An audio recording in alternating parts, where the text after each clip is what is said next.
Welcome to the Nerdvolution Show, where geeks and gamers rule the flow. From comic books to RPGs and every little thing in between. We break down tales of tech and lore, from retro games to future core. You'll hear the beat and passion's drum as every episode goes numb. Oh, it's a Nerdvolution ride, where trivia and laughs collide. Plug in your ears and take a trip with pop culture on a nerdy ship.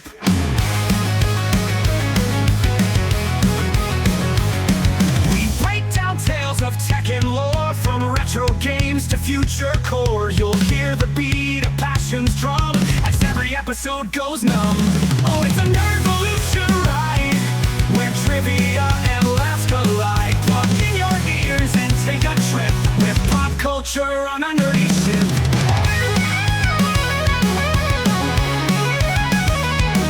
From sci-fi flicks to fantasy, we dive into each mystery.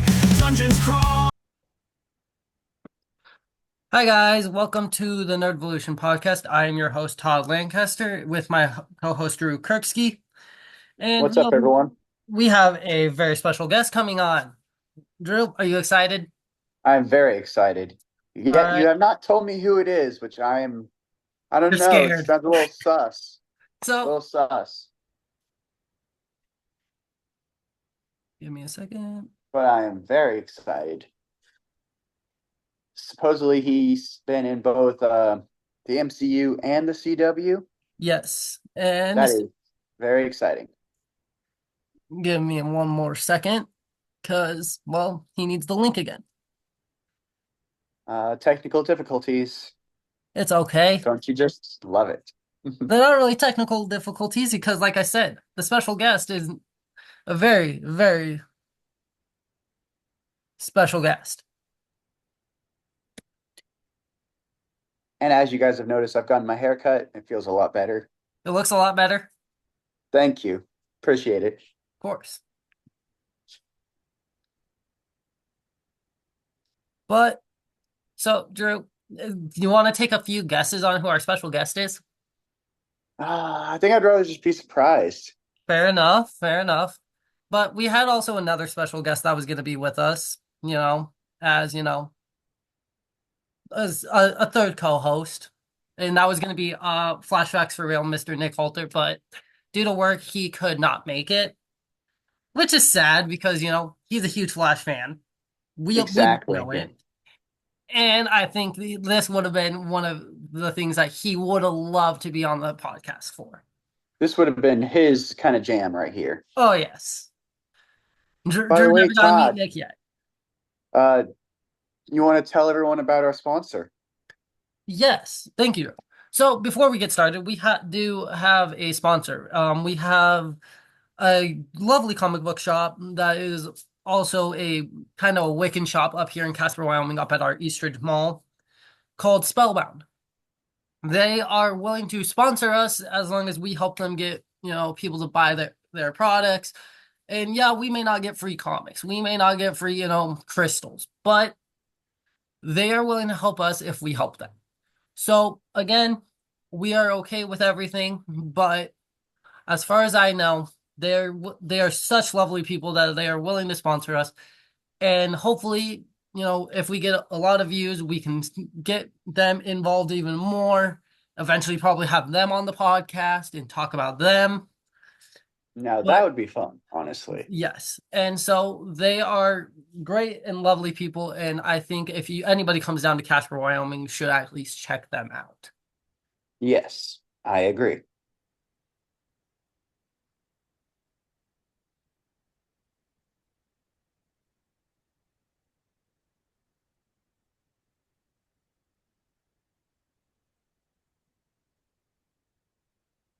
Sorry, the guest is having a little technical difficulties himself, but let's hope he gets on because I'm really excited to have him on. Todd, have you ever thought about making a side episode of just our bloopers from our previous episodes? Yes, but I don't know because I think our fans would quite enjoy us just rambling on about bullshit. I think so too.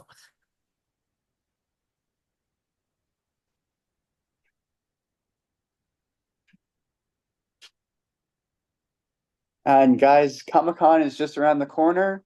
For me, it is in April. If any of you guys are in Chicago, please come say hi to me at C2E2. It would be April 10th through the 13th. I would love to see you guys there. That actually makes me come up with a great idea for Comic-Con for at least the podcast side. So, yes, we are not popular enough to get our own booth for Comic-Cons, right, Drew? Correct. Not yet, anyway. Not yet, obviously.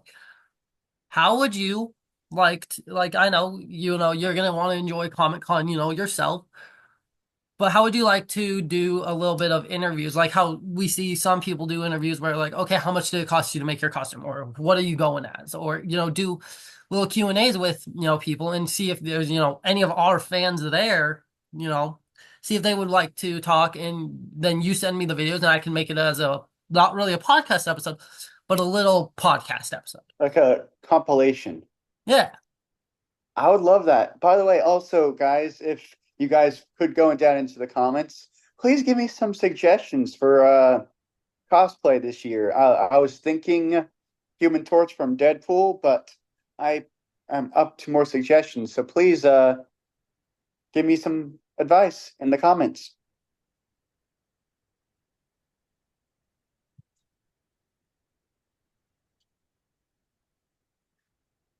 But oh, there he is. Hey, Hey, Drew. there we go. Hey, We got there. Yay! I just Let's sent you a text go. like, do you need help? It was just Everybody. technically it was not working out. My mini iPad for some reason stopped our messages like yesterday afternoon, and they wouldn't come up. Fair So enough. Well, everybody, welcome our host for this podcast episode. Besides me and Drew, Mr. Damion. How do you say your last name? Poitier, Okay, so yeah, you. Poitier, yeah. Mhm. Oh, yeah. All right. Thank you for coming on. It means so No much worries. to us. It has been a long journey, so I appreciate your patience with it. Of course. no problem. Well, honestly, Drew, you want to start off with some of your questions that you've had? Yeah, sure. So, what got you into wanting to be an actor, honestly? So when I was 4 years old, I was watching a television. I was watching something on television, and the guy in the show looked just like my grandfather. And I was like, "Mom, who's that?" And she goes, "That's Sidney Poitier." And I goes, "Who's he?" She goes, "That's your cousin." I said, "What's he doing?" She said, "He's acting." I said, "Oh." And then I thought about it, and I realized that through acting, you can do anything and be anyone, And I was like, I want to do that because it gives you a little bit of a time and a place to examine all the different facets of the human condition. You could be a doctor, you could be a thug, you could be an intergalactic conqueror. You can do all kinds of different things within acting, and depending on how much time and effort you put into it, you can really actually research the role and find out more about the profession that you're portraying. If you're a good actor, you do some homework and you really put it together. So That's That's fair. really awesome. That's really awesome. So, one of my big questions that I've had is, you were originally Thanos. mhm. What was that like? And then what was it like making it where you got dropped down into playing as a mercenary for Crossbones in Civil War? Well, the thing about the Thanos gig was I didn't have the team or the Q rating for our old school cats to hold on to that role. So I knew as soon as I got it, I was like, "Uh-oh," because they didn't tell me I was Thanos until I was in the makeup chair. Fair enough. Oh, Like okay. when I was getting my head cast done to do the makeup, like I had no idea. They did not tell me it was a non-speaking role on Avengers. Yeah. I've said it before. I thought I was Clerk. I thought I was going to be a Skrull or something. Yeah. So as soon as I realized what was going on, I was like, okay, I don't have the team in place to hold on to this role because in Hollywood, if you have the right team in place, you get a role like that, then they'll stick you in 3 or 4 other movies to build your name up. So that when it comes time, it's like, oh yeah, of course he's doing it. He just did this, this, this, and this. and I didn't have that team, and because I was under an NDA, which means I couldn't tell anybody about the role, I couldn't put the team together. Fair Okay. enough. Yeah. Utilizing that. So it was just kind of I had a pretty good suspicion that it wasn't going to happen. Once it happened, I was like, oh, this is gonna be really tricky. I was like, my career has to go really aggressively well in the next few months to a year for this to go down, and didn't happen the way we wanted it to. So Yeah. All right.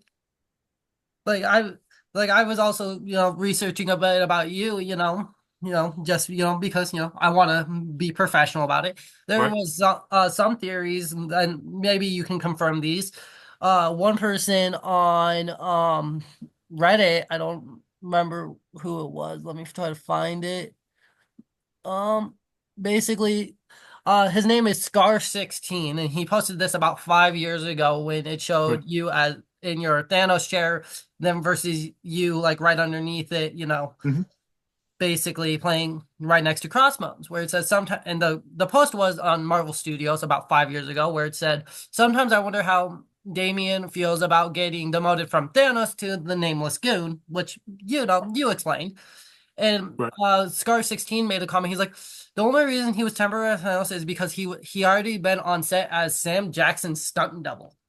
No, no. Sam Jackson's about 5 or 6 inches shorter than me. So So yeah, I was not a stunt. No. maybe one of these days. Right, right. I was hired specifically to do that role as the hero merc on Civil War, and I was also told very specifically that the thing that Red Wing shot was a dart, not a bullet, and I was not dead. Okay, so you So might Nice. return.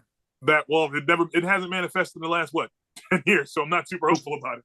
But at least I know, Well, us from, nerds, we're hopeful. right, right. At least I know from the source that did not kill me in in the Marvel MCU. Good. Good. Right? That's good news. That's good news. Um, so I had a Comic-Con, and a couple of years ago, I actually got the opportunity to meet Chris Evans. Oh, nice. So he is such an amazing guy. Oh yeah. Did you have time to talk to him or anything? Any of the other I actors? actually know Chris because Chris is from Framingham, which is right next to the town I grew up in, Natick. And I ran into him in the airport in Boston, like right after he did, I think, Not Another Teen Movie. Yes. Oh my God. So I ran into him and I was like, "Hey man, what's up?" And I was like, "Oh, what are you doing out here?" He's like, "Oh, I'm from Framingham." I'm like, "I'm from Natick," and we talked for a few minutes, and let the long zone be. So literally, You guys I also I appeared in the don't think movie I The saw him. Losers together. Oh yeah, we did The Loser. I didn't see him there though, but we saw each other out because we would frequent the same place, the same clubs in LA.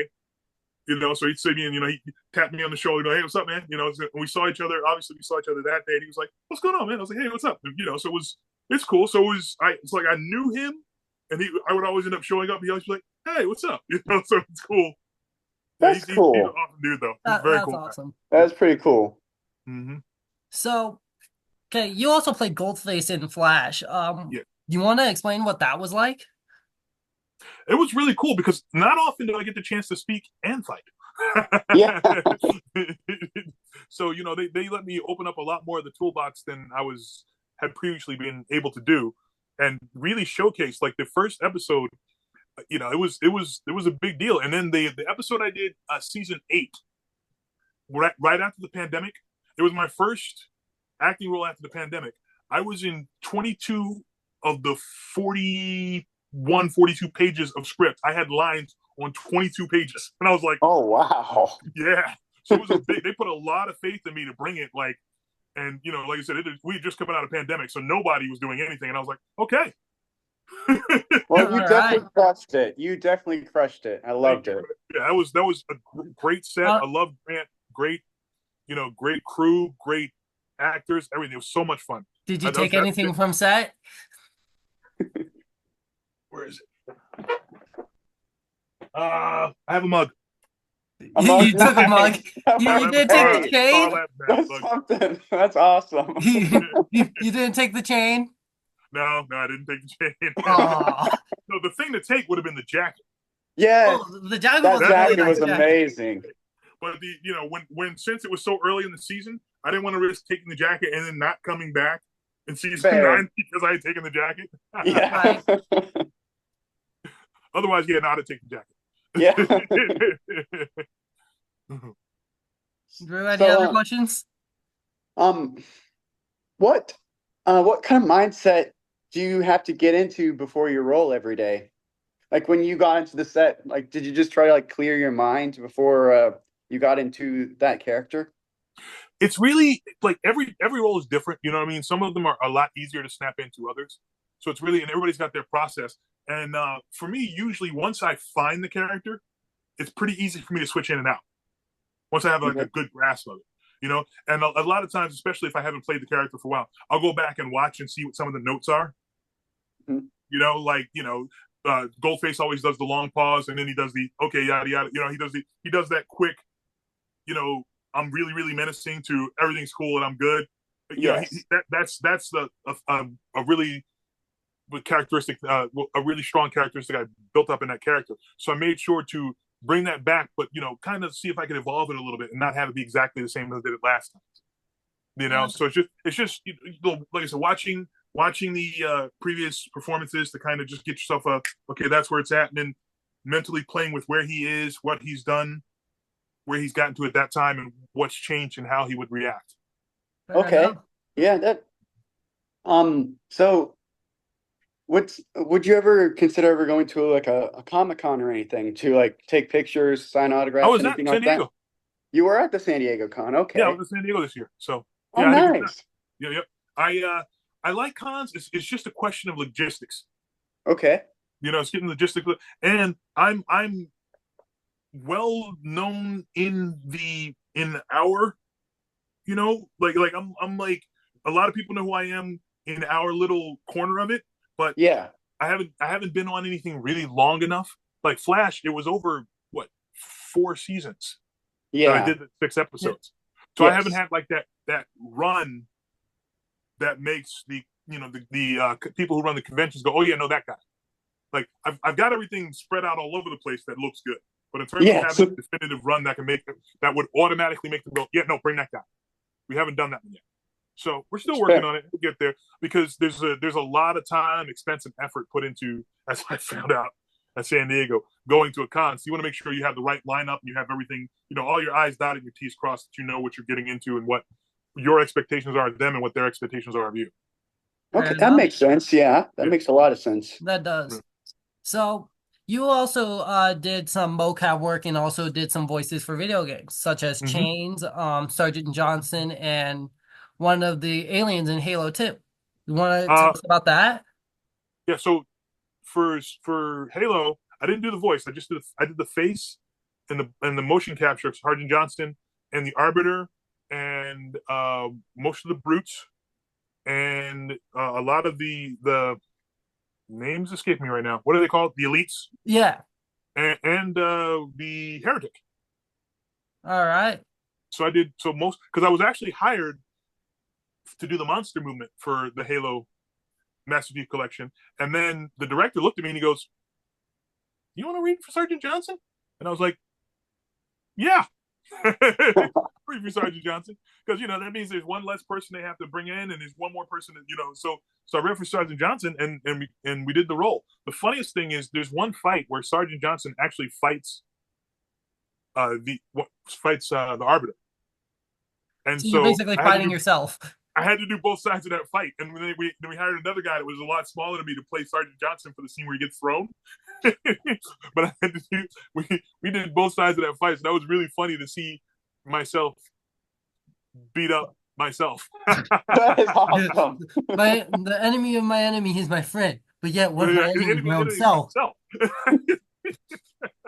That So is that was good, but that's that was pretty fun. awesome. And then they brought my face back for Halo Wars.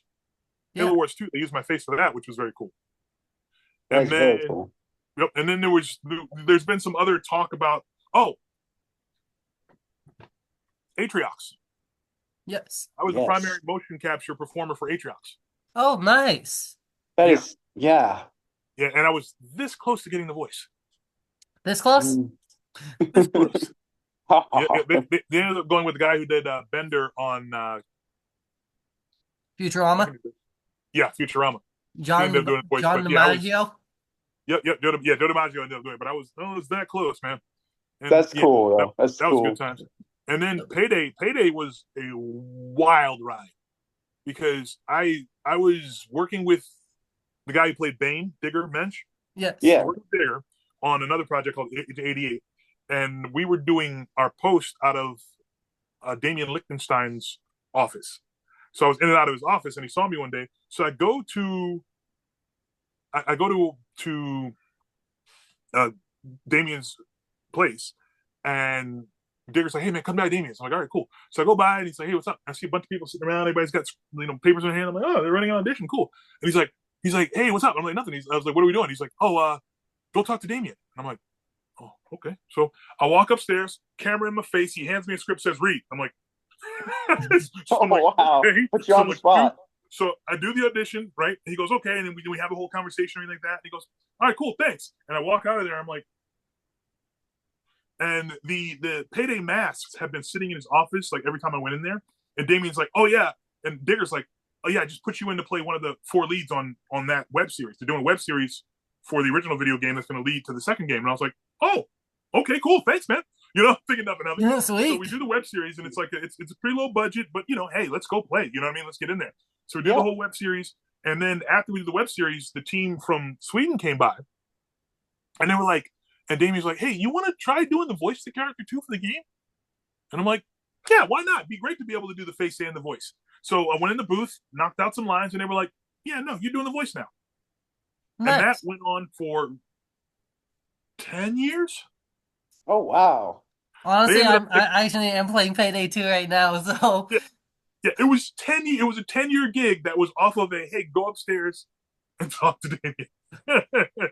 I had no idea what I was getting into. I had no idea about the Payday, the heisters or anything. It was a complete blind walk into an amazing situation. I flew to Australia. I flew to Sweden. They flew me to Spain. I got to go to the home office in Sweden for a visit. It was just a crazy. We were doing live action trailers for a lot of the DLCs. So like I got to work with like Ron Perlman. I got to work with John Delancey when we did the end. It was crazy how like just wild that thing got from this tiny little baby web series that I was. that sounds incredible. That is incredible. My big question now is: did you ever incorporate your character Chains a little bit into Keith, aka Goldface, at all? Or no, they're very different. They're very, very different characters. I made sure, especially characters like that. It's easy to kind of conflate them, but like Keith was not military. He obviously was grew up a thug. Well, Keith did not. No, Keith. Remember, Keith went to Yale. Yeah, that's right. That's right. Yeah, no, he he went to college. He was a college boy that became a criminal. So that's right. So it was a very different feel to that character than the washed out Navy SEAL that was Chains. Yes, there's a big difference there. Yeah, and it's fun to do that. Like I said, when I originally. The thing about acting, you can play so many different characters. So I got to be in the kind of the space of a washed out Navy SEAL who was a career criminal, and I got to be in the space of a Yale graduate who was a criminal. There's a theme here I don't like, but you playing criminals, man. But it's two very different POVs and ways about going things and just who they are as people. So that's so much fun. Fair enough. Another question I had is, do you have any dream roles that you'd want to play, like Bishop, or Jon Stewart? I'm writing because every time I tweeted this actually, every time they do a role that I'm interested in, they do something to the role that makes it less interesting. Okay. You want to give us an example? Including, huh? You want to give us an example? Yeah, Thanos. Okay. He was trying to wipe out half the life to save the universe, to save life, and I'm like, that doesn't work. I'm like, there's a basic sociological principle that states that if you wipe out half of the population, it returns to that number of population faster than it got there initially because all the pathways are already there. Exactly. So it's like his whole premise was wrong. Whereas I don't know if you guys are up on Agatha all along, but they just introduced death with Rio. Yeah. Yes. Oh yeah, definitely. You also had Hela in Thor. So there were two death examples that they could have used as the reason why he was doing what he did, which is what was from the original comic book, which is actual pure motivation. I'm insane, Yeah. and I'm nihilistic because I'm trying to impress the avatar of death, who I love. That works. Yeah. That goes. Yeah. Lady That Death. Yeah. that sells Yeah, all Lady day.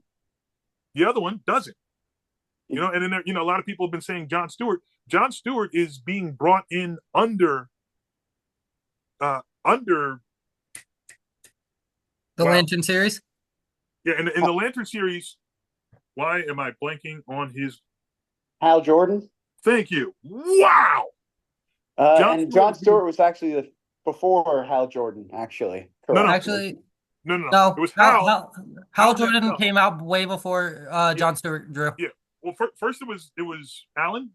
It was Alan Scott, Yeah, then Alan Hal Scott. Jordan. Then when they redid things, it was Hal Jordan. Hal Jordan messed up and got demoted or off the thing. They brought in Jon Stewart as his replacement. Yep. Oh, And then they brought Hal back. And then they brought Hal back, and then they brought in Kyle, Guy then Gardner Guy, for John, and everybody else. Yeah, then Guy, then Kyle, yeah. But Yeah. the thing about Then it, Guy Gardner. Yeah. Yep. There's Guy Gardner. but in the series, John is Hal's apprentice. Like Hal's teaching him how to be a Green Lantern, and I'm like, that's not the same. Once again, that's not as exciting a role. Yeah. That's not that. Yeah. Even if you look at Black Panther, it was Prince T'Challa when they started the movie. It wasn't King T'Challa; he was a prince that became the king of Wakanda. So I'm like, that's not, because if you look in the comic books, Tony Stark, Captain America, and T'Challa stand together. Yes. They do. Yes. In the show, that's not how it went. I mean, in the movies, he kind of came in like, "Hey guys," that's not in the in the comics. It's like King Wakanda, and they're like, "Oh, okay, cool," and he just was there. Yeah. So a lot of times when they bring it from one medium to another, they do something in the role that I don't love. That's not to say if they offered to me, I would not have taken the roles. That's just to say I can take solace in the fact that they did not. The roles that were developed for the screen were not the roles that not exactly the roles I was so interested in playing. That makes a lot of sense. Yeah. Yeah. So I'm developing my own stuff. I did the Sundering, the Dungeons and Dragons source book that I put together, and I play one of the lead characters in that. Well, the main character for the sorry, dog. The lead character for the setting. So and it's just about building your own things so you can step into the way you want to be seen. All those other characters have so many other influences and things and all that other stuff going on them that it would be great to do them, but you're always serving the pre-existing narrative and whatever pre-existing narrative they choose for the character, as opposed to being able to fully recognize your vision for a character. Fair so if enough. you create your own, it's up to you. Fair enough. So, I was talking to another YouTuber yesterday. His name is T Soul Games, and he wanted me to ask, is there any big projects that you're able to disclose that you're gonna be in? Right now, the industry is in such turmoil that everybody's scrambling. I've heard my name bandied about for stuff, but nobody's actually been like, "Here's a contract, sign it." Okay. The biggest stuff that I'm working on right now is things that I'm working on for myself. Like I said, working on my own projects because pandemic, strike 2, everything, economy, everything's expanding, contracting at such an odd rate. Video games, all the movie studios laying off so many people and consolidating, all the streaming services going up and down and all the things. There's so much turmoil in the industry right now that if you were not already on something, you're probably in the in-between spot. All right. So, I'm working on taking advantage of that to do my own things, which is what you should do anyway. And usually what happens is I'll start working on something and I'll get to a certain point, like almost a tipping point where it's like, okay, cool, it's about to, and then I get a gig. So we'll see. We'll see where it goes. Yeah. Another question is, if you what is it? How was I trying to say? Would you ever be willing to appear in nonprofit fan films if an opportunity and the script was good enough to come up. That potentially the issue is time.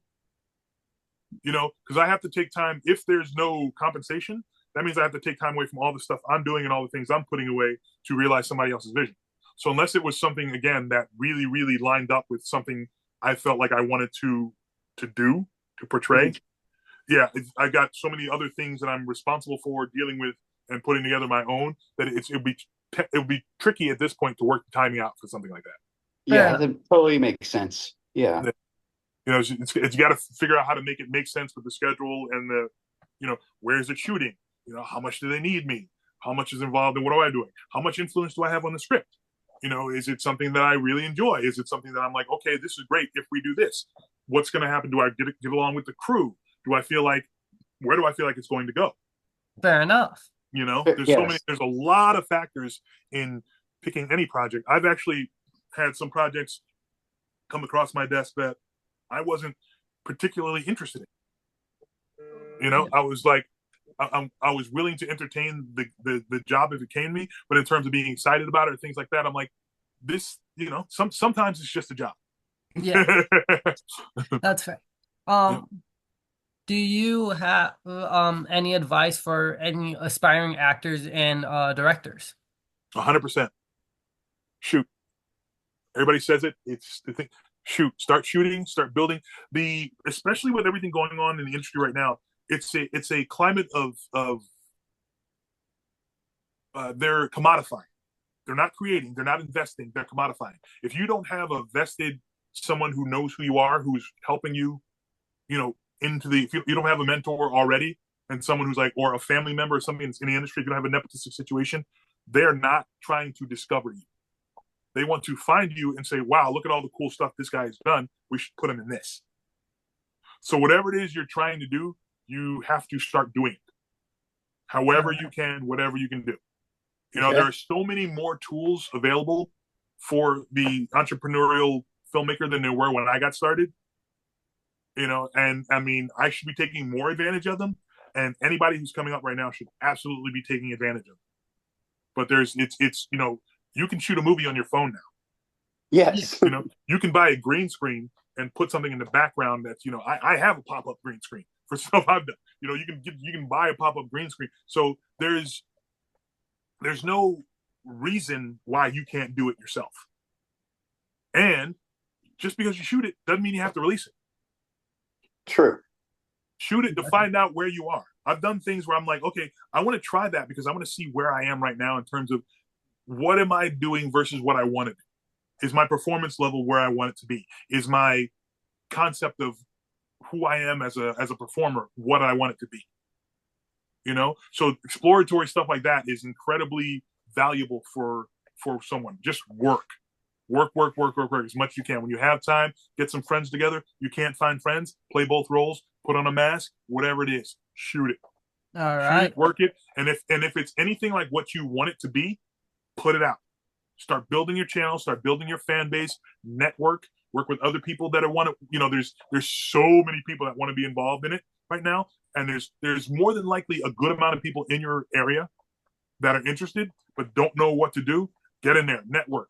Get on set. If you have any film shooting in your area, go do extra work just so you can see how it's done.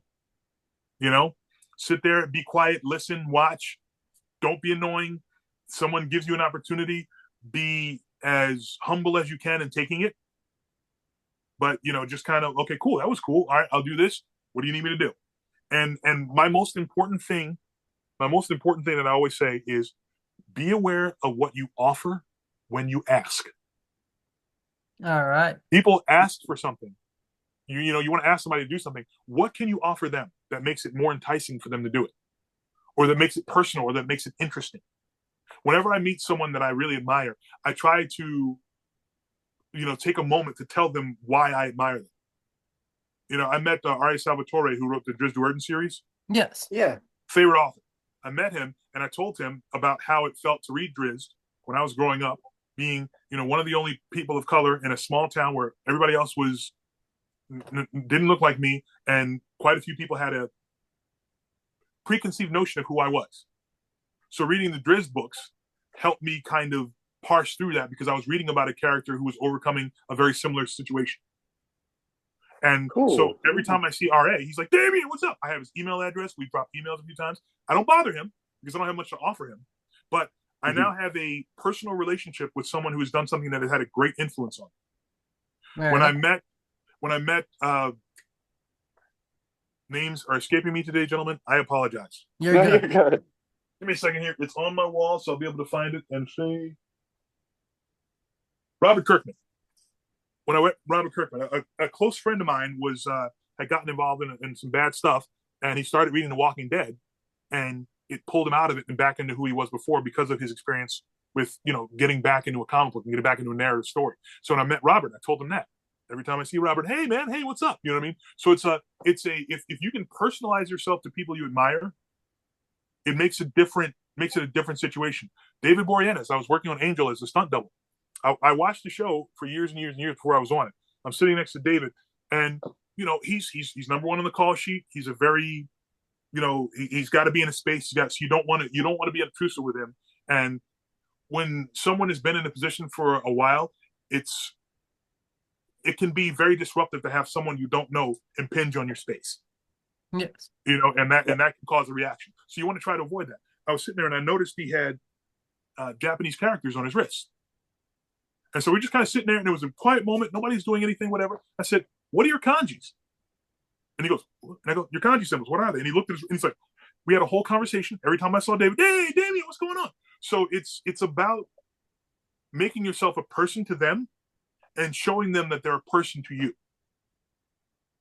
So just building like a personal relationship. Yeah, and it does, and it's you want to be unobtrusive and realize that you're dealing with someone who is being approached probably quite a bit of time by people who want something, and you have to make yourself a person to them. And remember, you're dealing with a person. I've had encounters with celebrities sometimes where it's wonderful, everything I wanted to be, super happy. Oh my God, can't believe that happened. I've had encounters where I was like, "Let's been having an off day." Yeah, fair enough. They're all people. We're all people, and we need to be aware of that.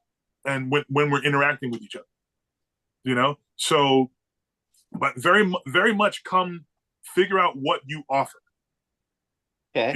For David Boreanaz, it was a connection with an awareness of Japanese symbols. For R.A. Salvatore, it was an awareness that his writing was having a positive effect on someone in their development. For Robert Kirkman, same thing. It's about and picking your times. I have been around celebrities that I absolutely 100% admired and was like, oh my God, I can't believe I'm seeing this person. And because the timing wasn't right, I left them alone. All right. A regret. I saw Bill Paxton at a late night diner one time. Bill Paxton is one of my favorite actors. He was in Aliens, Terminator. I'm like, he was killed by all the three greats. I was like, oh my God, it's Bill Paxton. There were so many people around him and so much going on. I was like, you know what? You're not gonna overwhelm him. Yeah, it's like this is the moment for it. And I kind of gave him a nod. He nodded at me, and we let it go. And then, unfortunately, he passed away before I ever saw him again. But trying to push myself into that space at that time would not have given him the impression of me that I wanted him to have. Exactly. Yeah. We had the eye contact. He saw that I acknowledged him. Yada yada. Similar thing with John Connor, the original. Yeah. Michael Biehn. Yes. Love Michael Biehn. Saw him in Trader Joe's one day. Looked at him. So look, we made eye contact. I went like this, and he went. That was the entire interaction. Haven't seen him since. But you have to pick your place. You have to realize what's going on, what you're surrounded with. Nobody wants to be accosted at Trader Joe's. No. One that didn't go so well, ran into Sam Jackson. All right. I had been cast on Avengers, but it wasn't common knowledge at the time. I ran into him at a CVS, and I was like, Mr. Jackson. He goes, yeah. And I'm like, I'm going to be joining you guys in New Mexico. And he was like, oh, okay. I didn't really get into it, but I was like, and he kind of was like, oh, okay. And then kind of was, so I let it go. Like you could have been an extra. Right, exactly. It's like anything like this. So I didn't, and I've never met Samuel L. Jackson since. And that was the only interaction. But it was like this, the vibe wasn't, I wasn't feeling it. You know what I mean? He wasn't in that space. So I was like, let him go. Okay. You Yeah. know? So it's very important because even if you can't make the moment work, you've wasted the moment, regardless of whether, it may be your one shot, but if you can't make the moment work, did you gain anything? Or are you another annoying fan that the person ran into? Fair enough. Correct. Yeah.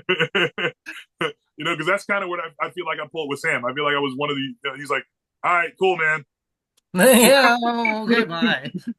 Sure, buddy. See you in New Mexico. It's like, I'm just gonna stick in your luggage. right. So yeah, that's Drew, it. don't But like get I said, any ideas.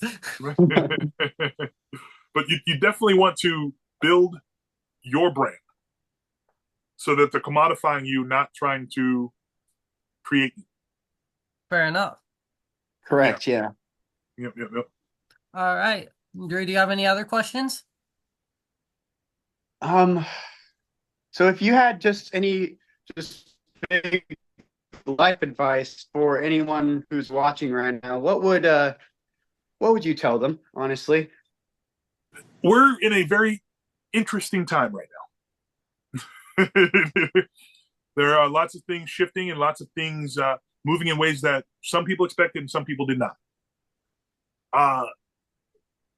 Do what you have to do, but it is not worth it to live this life if you are not pursuing what you want. What's the point? I have friends Correct. Yeah. that did exactly what they were told they were supposed to do. They did everything right, they did everything, and have been put in horrendous situations. I have friends that pursued their dreams that are doing incredibly well. And I know people who did exactly what they're supposed to do who are still doing good. I know people who pursued the dreams who are not in great shape. But for me, if I'm not chasing my dream, if I'm not chasing what I believe my purpose to be, what am I doing? There's no guarantee. Yeah. A meteor could fall from the sky and end this conversation right now. Yeah. You don't know how much time you have. You don't know how long you're going to be here. You don't know what you're going to do. So whatever it is you can do it. Okay. And do it cleanly. Yeah. Don't, like I said, I'm very much about not causing others issues in pursuit of what you want. Okay. Try not to take advantage of people. Try not to prey upon people. Like I said, be aware of what you offer when you ask. All those things are for me very important bits of life advice. Be aware that someone's circumventing. Like I said, I've met celebrities that were having a bad day. I don't know what happened. I don't know what was going on in their head. I don't know what they were going through at home. Everybody's got something going on, and you don't know what it is. So be as kind as you can in those moments. All right. Okay. All right. Thank you. Yeah. But by the way, so I did realize that I recognized you when I first saw you appear on Flash. I recognized you from somewhere. Drew, have you ever seen the show Mighty Med growing up? Yes. I did. Yes. Yeah. I did. Was in Mighty Med. He was in Mighty Med and Lab Rats. So that's where I recognized incapacitator. Can you give us some fun behind the scenes with that? Well, I was on. Let's see. I did the same crew that did that show did Pair of Kings. Yes. I don't know if you watched that one. Yes. And I played a werewolf one episode on that when the I don't remember what the guy's name is. One of the characters became a werewolf. Yeah. And I played werewolf. Yes. And so the producers knew me and we got to talking. And then I ended up playing Kaita, which was the big bad for Pair of Kings. Yeah. On their 2-episode thing. Cool. And then Mighty Med Lab Rats, they were doing and they're like, we need somebody who can play the big bad. Damion. So they called me for that. And once again, I came in and I played the big bad for and you blew yourself up. And I was upset because awesome. I was like, because he's an energy being, right? And he kind of just I'm like, they went and did that after show. I'm like, you guys can bring it back. Incapacitator can come back. You know what I mean? It was, and it just didn't come around, unfortunately. But that would have been really cool. But those shows are a lot of fun, man. Oh yeah, they are so tight and so good. Yeah, it's good times. So like I still watch the show on occasion and I'm always just sitting here, I was like, that would be me and Drew if we were ever like if that was a real thing. Me and Drew would be in on that. I think so, We yeah. take over Kaz and Oliver's spot. Right, Drew's Oliver, I'd be Yes. Kaz. right. That's awesome. But Definitely. I also saw by researching you that you believe in universalism. What Right. is that, by the way, if I may ask? Sorry, I'm not trying to pry into your religion. I'm just curious. It's all good. Now, first of all, I didn't understand. I didn't know that it was there's an actual universalist circumstance that I had no idea of. I just came up with the term because the universe is energy, Yeah. right? Okay. So energy Yeah. interacts, right? So the energy that you put out into the universe, since we're composed of energy, the energy you put out into the universe is the energy that affects your form and your function. All right. Why wouldn't that carry over into Yes, the yeah. afterlife? Fair enough. Yeah. So Exact. Yeah. Yeah. your No, consciousness is a manifestation of your will. So, of course, if you move on from one state to the next, the manifestation of your will would affect how that state was moved and where it would go. that is true. Yeah. So That makes total it sense. Yeah. enables all religions to be accurate because as you believe, so will be reflected upon you. Yeah. Fair enough. That's So awesome. one Yeah. other question I had was, okay, so Goldface, Mhm. he's able to turn any part of his body into gold. Yes. Obviously. Did you ever think, that he might have the, like, as most people would call it, the Midas curse in his own perspective, like as a character? Like he'd get like the curse of Midas out of it? Like, for example, okay, let's just say somehow the dark matter also affected where what he could touch like only a few things and turn them into gold because he could, like, let's just say they made his character die. He touched Right. Amulet black and she turned to gold. Do Right. you think that would have been an interesting take or There was. It's funny because if you look at any power set and you dig into it, you can really come up with some very, very interesting things that can, Yeah. that can be happen or that can be interact. Like you said, something can be turning to gold. A lot of people remember in the one episode I was like, the gold fillings in your teeth. So Yeah. it could be, Yeah. there's so many different things that can, and you start getting into alchemy, you start getting into dark matter and transitory states. There's so much there's so many places. Exactly. Like, I always wonder why people who have cold powers or heat powers don't have the opposite. Right. Yeah. Yeah. Because if you have heat powers and you can exude heat, why can't you pull Take heat? you. Exactly. There actually was a character in Gen. It was a Image comic book. What was the name of it? It was Gen 13, and it was their oppositional characters. There was a character who could do it. He could take and give heat. I can't remember what his name was. But yeah, but I'm like, sounds like Pyro a little bit. well, Pyro just absorbs flame, but he can't like make ice. You know what I mean? True. But it's like, yeah. but like I said, okay, but and for Pyro, I think it's just fire. It is just fire. Yeah. Is it fire or is it heat? Because if you can control fire, that's different than having heat versus cold abilities. Yeah. But I always think about things like that, like you're saying, okay, all of a sudden things you're touching are being transmuted to gold, and then you can control them because they're gold. That'd be interesting. Yeah. So there's a lot of different ways. I think there's not really been given a lot of time and space in most offerings to really investigate some of the cool things you can do with powers. I think books go into it a lot more. I've read some books where they do some interesting things with it. Would the character you'd be talking about, would that be Burnout? Does he have dreads? Blonde dreads? I'm pretty no. Give me a second and I will look. That is, but just the whole idea about the powers and the effect they have on others or yourself. That's what really is. It's really crazy to think about.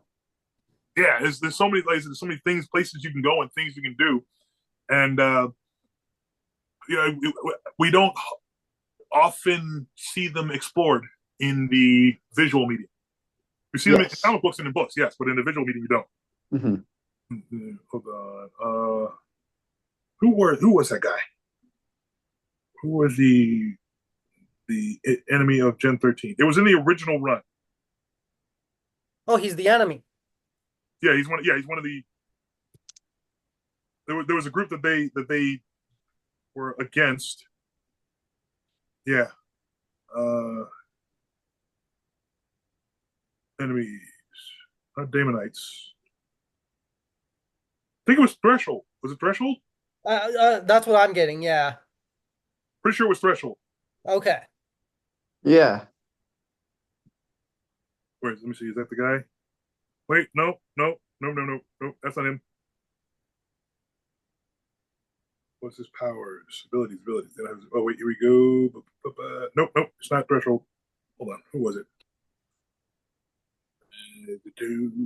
Enemies. Wait, stop. No. Bliss, IO, and a ball threshold. I'll have to look it up. I am to you. Thank you. Yeah. Or maybe they weren't us. Maybe they were just a group that was kind of in that space. His name was Frostbite. Yeah. Frostbite. Frostbite. Yes. Okay. Yeah. Frostbite. Mm-hmm. That's he could absorb or transfer heat. Yep. Yep.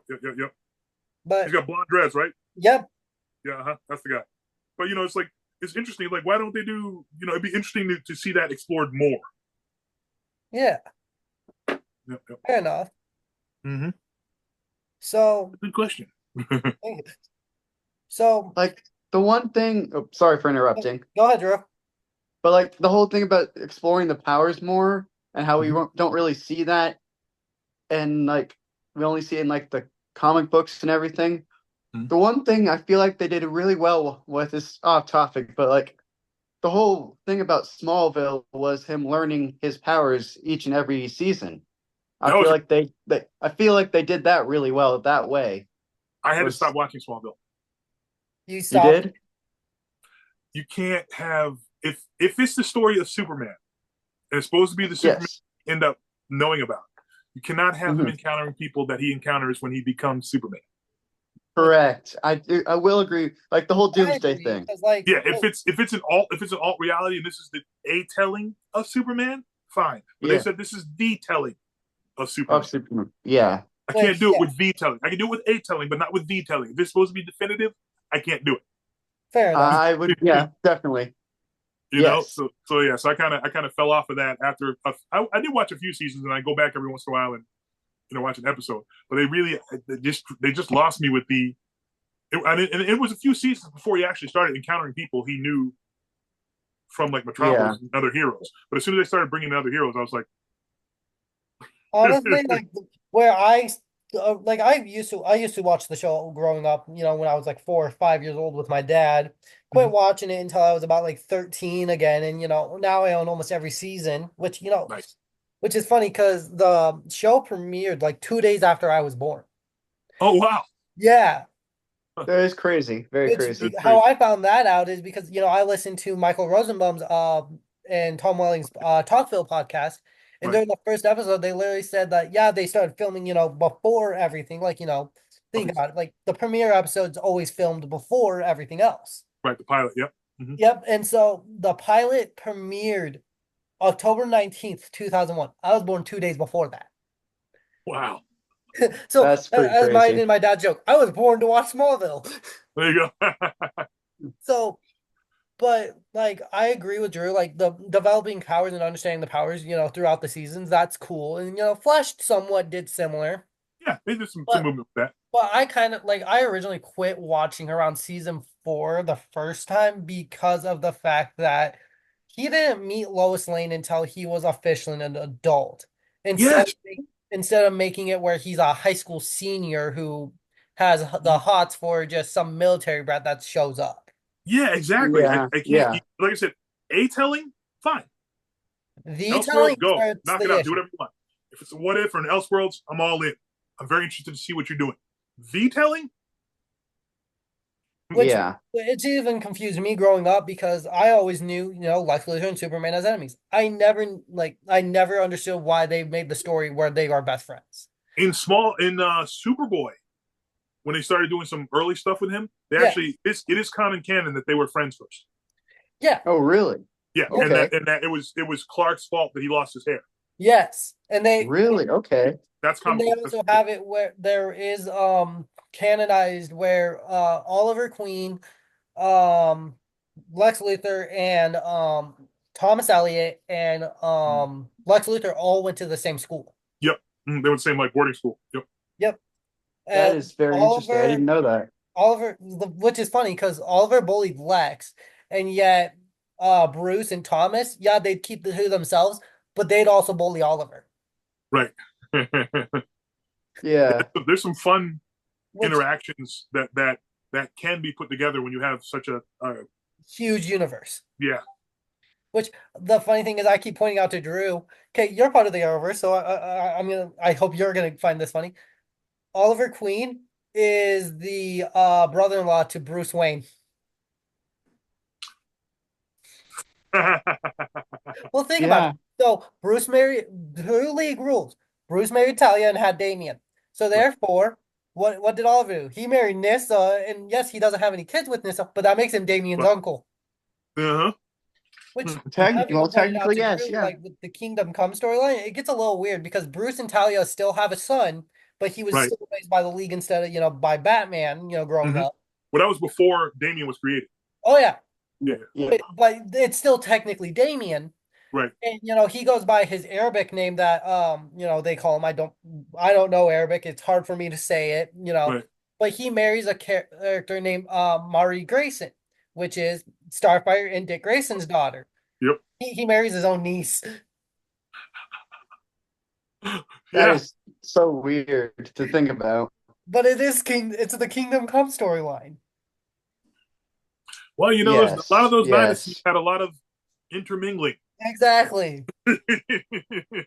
Yes. Yeah, no, so I thought since you're part of the universe, you'd find that funny that Stephen That's Amell funny. is Yeah, technically technically, yeah. Stephen Amell is now related to Batman. Because even in the comics, technically, okay, so like again, you're part of the universe. What I find the most ironic part and the funniest part is okay, in the show, they made it where Felicity becomes Oliver's wife and marries Oliver and dates Oliver. But in Right. the comics, she is the stepmother to Ronnie Raymond, the face and embodiment of Firestorm, Oh, fine. Yep. played by Stephen Amell's cousin. Yeah. Yep. Correct. Yeah. So, And also, does pretty that much, mean that Steven's his own cousin's stepdad? yeah, it's just crazy. But what was your very first acting role, if I may ask? I am trying to remember. It was on a small. It was actually a stunt acting role on a show called Sheena, Queen of the Jungle. Okay, That was shooting in Florida. all right. Yeah, Florida. that was my first. It was a non-speaking role, but I was paid as a principal, Okay, so that would technically be my Nice. first. Okay. official. Mhm. They love me in the non-speaking roles. Fair enough. Just Hey, as long as the they money's love right, you you know. sitting still a very down and important looking role, though. menacingly. Still a very Yeah, important yeah, role. yeah. To me, at least. Yeah, I but mean, honestly, just to have an opportunity like that, you don't have to really say anything. Just have the opportunity to be there, to show yourself, Mhm. and to build on that Yeah. for the future. That's just important. oh yeah, Well, I mean, look at how much notoriety Thanos has gotten me, and you can't even see that it's me. exactly. You don't know it's me. You don't know it's me. So it's been you never know. Look, the whole thing that happened with Payday. You never know what's going to take you where. Exactly. Exactly. You know? Yeah. So, did you ever give Josh Brolin, advice or ever meet him after, or Never met him. before him I playing almost Thanos? met him at Comic-Con the year that it was announced, or the year after. It was like somewhere in that area. I almost I had someone that was trying to get the two of us in the same room at the same time, but it didn't end up happening. But yeah, I've never actually met Mr. Brolin. I've seen his Okay. signature on my picture though. Yeah. Oh, nice. I'm like, Do you They have signed the a wrong picture. favorite episode that you've appeared in on Flash? the first one, Your very The first first one? Goldface. Yeah, where you Yeah. call him the chemist? yep. The Kims. Oh, fun note. Fun note. We're on the set of Flash. It's the last episode we're doing together, and you guys remember the scene where everybody left and Goldface left last? Yeah. So we do the whole sequence. Yes. He Yeah. goes, so long. He says, "So long, Flash. Good luck." Right? Yeah. And so we shouted all Right, everything. yeah. We're done. I'm sitting there and I went, And I ran over to the writer and the producer. I said, I messed up. And they're like, why? I said, I should have said, good luck, chemist. You're going to need it. And they reset it up and we shot it again just so I could get that line in because they were like, oh, they're like, Oh, we messed up. We nice! should have So thought of you that. improv- Didn't You they know? use So that you scene in the improvised actual it. That episode is though? awesome. Hmm? That is Did they awesome that actually you use that scene in improvised the that. episode? I don't Yeah, remember. and go back and watch it. I say, good luck, chemist. You're going to need it. You know what? That is I'm gonna pull it up right awesome. now. I love anything like that where people just improvise a line and Yeah. it gets in there. I love that. I wish I had thought of it during the shooting, but I came with it after. But they were like, no, we're bringing it back. We got to shoot. You got to see it. And it That made is it. awesome. But That but is everybody was awesome. like, This. I have to I'll- see this. yeah, everybody was like, obviously you should have said that. Yes, Yes, bring the whole thing around. So that's pretty cool. That's Is there one special co-star that you wish you could have worked with? I have to go back and think. I didn't really. Well, actually, like I have personal relationships with some of the guys in the show, like Eugene Bird, who played Diggle's younger brother. Yeah. yeah. Yeah, he's a friend of mine. I know Diggs. It's like I know some of those guys. So the fact that I didn't get to work with them is a little sad. But they're on a different show anyway. So, but it would have been cool to be on the scene with them. Be in the scene with those guys. Right. All right. If speaking of which, if you were to have appeared on Arrow as a different character, who would you have wanted to be? I auditioned for Arrow like 8 times. Oh, really? It became a joke with me and with me and the names aren't working today. Long night, gentlemen. The casting director. I would go to Eric his Wallace. office. Huh? Eric Wallace? No, not the showrunner, the casting director. The cast runner, yeah. Okay. Yeah. I would go to his. It's going to come to me as soon as we stop. I would go to his office and then literally get on the road and drive to Comic-Con. Because because the weekend of Comic-Con was when they started doing the auditions for the next season. He was like, you driving down today or tomorrow? And I was like, yeah, I'm driving down today. We'd have a whole conversation about the trip to Comic-Con after after my audition for the season. So yeah, I did Arrow. I did like what wasn't obviously wasn't 8, but it was like 3 or 4 auditions for Arrow, and then I think that was actually my first audition for Flash.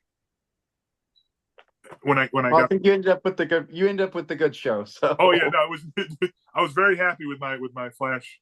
So there's a lot of fan fictions that I've been reading out there that show that people are, because after your very first appearance of Goldface, where Barry calls himself the chemist, everybody's been writing stories like left and right about the chemist, where he actually never became the Flash. Like, yeah, he has the super speed, but he also improved his intellect. Like, how later season he got the super thinking. right? And basically he became evil and actually worked for you. Whoa, that's cool. that would be, and he's your right-hand man known as the chemist. That's pretty cool. that is pretty interesting. Like, I love Elseworld stuff. There's so many, like I said, so many iterations of things that you can come up with that you can put together. That there's just so much fun. which episode was it again that you tell him that? There's one called I think Goldface, I 906. think. I think it's 906. 906? Uh-huh. But I still think that's so cool though that you were able to get that in there. Yeah, I so much credit to the writers because they do an amazing job. But I will claim that one.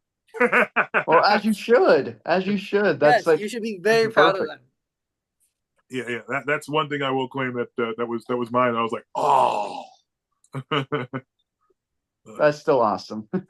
appreciate it. So, is there, so, like, just by talking with you, honestly, and seeing how you're a fun-loving guy, there's one character that I could have seen you play, but if they would have continued the series, which is the Aquaman series that they originally were trying to have with Justin Harley, I could have seen you play Black Manta. That'd have been Yes. interesting. You know what? I want to play a good guy. I've done enough villains. You want to play a good guy? Find me a good guy to play. Yeah. By the way, I Okay. feel like you're getting all those roles, man. You need to Or have one good role, man. One good role. Anti-hero. At least get an anti-hero. Yeah. I mean, what's it called? oh, what's his name, man? It's like is it just called Batwing, where it's a Oh yeah, Batman. Lucius Fox The is, Yeah, it's Luke Fox. James. Luke Yeah, Fox. Fox's son. Yeah, it's Fox's eldest son. Batwing. Yep. Yeah. I mean, maybe he could pull that off. Maybe. We'll see. We'll see what they do with Batman in the new DCU. You know what I mean? Yes, I mean, that would be so awesome. Yeah, That would be fun. That would be so awesome. Yeah. Mm-hmm. Yeah. Anywho, it's been excellent talking with you guys, but we should probably wrap it up. Yeah. Yeah, thank you so much Of course. So for jumping we can on do it with again us. sometime. We really appreciate it. Some more movement happens. We'll get back together and have another chat. Yeah. Yeah. I'm down. Awesome. Well, we would appreciate that. Thank can you. Have you a do great me- day. Can You you too. do at least me one favor? What do you need? Say hi to our buddy Nick who could not be here. Hey Nick, sorry you couldn't be here. So make sure you're here for the next one. All right, that works. Thank you All very right. much. All right. Thank you. Thank you Bye. guys. You have a great one. All right, take care. Yep, bye. Dang, that is so awesome. So are you happy that I surprised you? I am. That is that is the Goldface. That is epic. Right? That's literally amazing. That was so much fun. And now you'll have this memory forever. Yes. All right, man. Well, I'll let you go. All right. But yeah, I'm gonna be able to show that to my brother later. Yep. Hey, is there anything you want to tell the viewers before you go? Oh, are we still live? Yeah. Oh, fuck. Guys, thank you very much for watching us today. We really appreciate it. You guys are amazing. If you could go in and follow us on TikTok or Instagram and give us a like, give us a comment, and just bring us some suggestions on who else we should bring on the show. Don't forget to subscribe and ring the notification bell. Correct. You guys have a good day. All right, see you guys.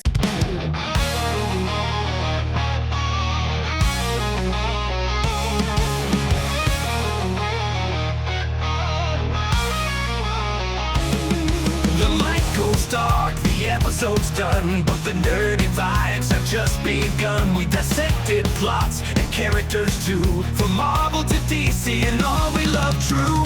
Nervolution signing off the air. Thanks for joining, we'll be back.